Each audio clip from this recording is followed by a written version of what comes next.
Hey everybody, I am with one of my favorite chiropractors and a phenomenal researcher, world-renowned Heidi Haavik. Thanks for doing this. Thanks, Brad. Love being with you. We're going to talk a little bit about ongoing care for patients and some of the patterns she sees from data, numbers, the analytics, and some of the data points that really kind of indicate what we should be doing as chiropractors. Yeah, well, there's quite a few interesting bits when we look at this. For example, Mitch Haas in the US did some really interesting studies where he looked at the frequency of care in cervicogenic headache patients and low back pain patients. There's quite a few studies that they did, very, very good studies. And what seemed to be the take-home message was the people that got seen the most often, so it went up to 3 times a week. So we don't know, well, could you get even better results from 4 or 5 times a week, right? We don't know. And they only did that care for like 6 weeks. So the more often someone was seen in the early days, especially for the cervicogenic headache population, the better outcomes they had up to a year later. So this lasted. So, how many of us might go, oh, I'll only see you once a week because you can't afford it, or, you might be doing a real disservice to your patient. In the low back pain patient population, it was a little bit less obvious, like it was a straight line. The more often you were seen, the better off the patient was, no matter what, in the headache population. But in the low back pain, it sort of tapered out a bit. Still had the best results with 3 times a week, but it wasn't that much of a difference from twice a week. Again, we don't quite know what kind of care was provided, but it gives a good indication that more frequent adjustments early on in care seem to have the better results for the patient, even up to a year later. So that's a biggie, right? It's huge. So twice a week to 3 times a week, the 3 times a week had better results. Yes. Up to a year later. That's up huge. to a year later. Yeah. And they only got the care for 6 weeks. Wow. So again, imagine if they had then more care. And I think this comes down to the physiology or the latest contemporary model, Brad, because what we sort of seem to be discovering is that we are exercising the little muscles closest to the spine and skull to function better.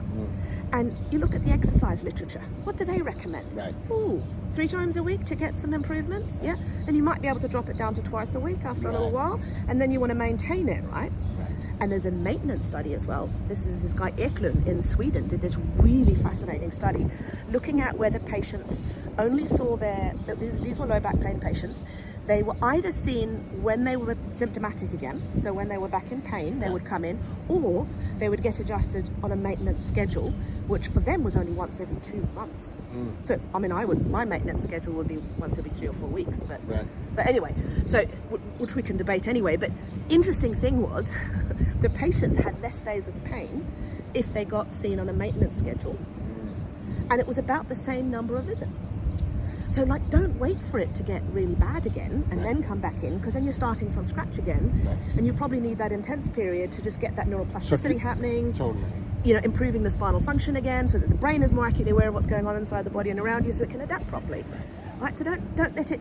And this is the other thing, because then we need to start looking at, well, what is going wrong, and what are all these little things that make us go backwards? What are the things that make us go forward? So this is again what we're looking at in the research, what improves and what doesn't. If it is this physiology of the little deep muscles, then it makes total sense that you would need to be, adjusted 2 or 3 times a week, at least in the early days. Right. The good thing about the adjustment, though, is we know it increases the intersegmental range of motion more than just the adjustment itself. And this lasts afterwards. So one adjustment session is more profound than a gym session, if you know what I mean. Yeah? Right. You're activating those muscles, they stay activated because the spine is moving, stretching those muscles.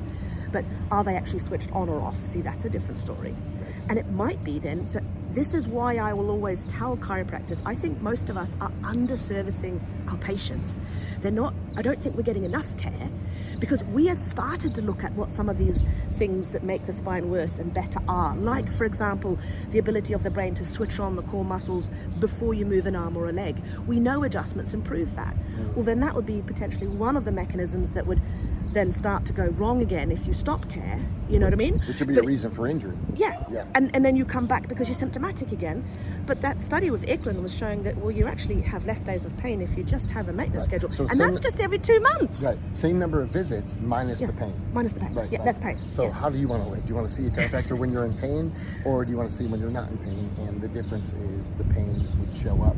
That would be the indicator. I love that. And I like to come back to the function of this. I think that what we're helping is we're exercising the spine back into proper function.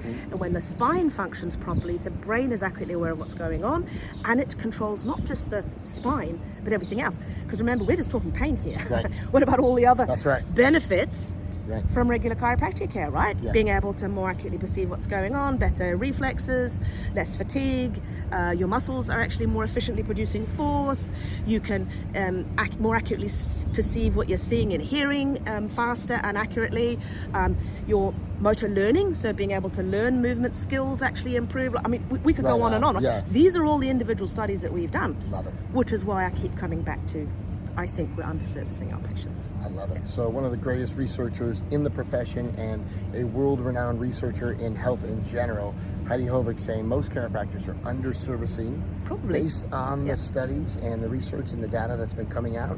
And certainly we want to support her to get more information, but we're still looking at it. Yeah, we're still studying and it. I look at that Yeah. information, and I just think, I see it in practice too. So intuitively I know that, but it's nice to be validated as well. Well, it is important that we know why, because just because we see it, Right. people aren't going to just believe what we That's right. see because, you know, and that's Yeah. where the science comes in. It gives that confidence and certainty for the patients. Yeah. You know, not all patients are going to come in and then hear a philosophy and then buy onto that right. for life.